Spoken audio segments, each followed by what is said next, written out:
ம். ஏய், என்னடா பிரியாணி பிரியாணி பேசிட்டு இருக்கீங்க?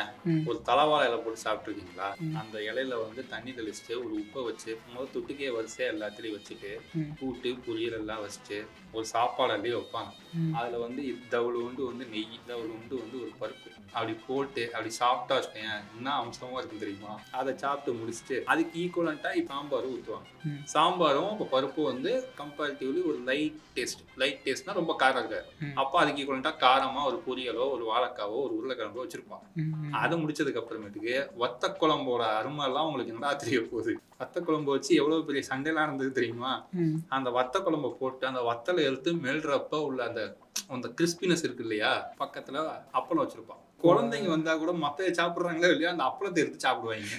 நல்ல வேலை அப்பளத்தை மறந்துட்டான். ஐயோ. ஊறுகாய் நக்கி சாப்பிட்டு ஆமா சாப்பாட்டுல ஊரு இருந்துச்சுல அத தொட்டு சாப்பிடணும். நீ தான் அப்படியே அள்ளி சாப்பிடுறீங்க. அடுத்த ரசத்தை ஊத்தி செரிமானத்துக்கு இது பண்றது. குழம்பு ரசம் மோர்னு சாப்பிட போறேன்.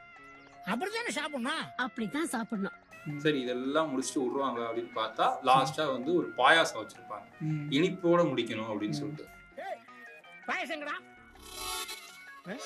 பாயசங்கடா. ஸோ இனிப்பை சாப்பிட்டு அதை கம்ப்ளீட் பண்ணிட்டு ம். அப்படி இலையை எப்படி எந்த பக்கம் அடிக்கிறோமோ அந்த பக்கம் அடிக்கிறோமோ கூட ஒரு முறை தான். எல்லாரும் சேர்ந்து இலைய எடுப்போம். ஏன் இலைய கொண்டு போய் அடக்கம் பண்ண போறியா? கைய கழுவுடா. ம். மடிச்சுட்டு எந்திரிச்சா போயேன் ம். சாப்பிட்டு தூங்கினா என்னமா இருந்து தெரியுமா? அந்த சாப்பாடு நீங்க சாப்பிட்டுருக்கீங்களா?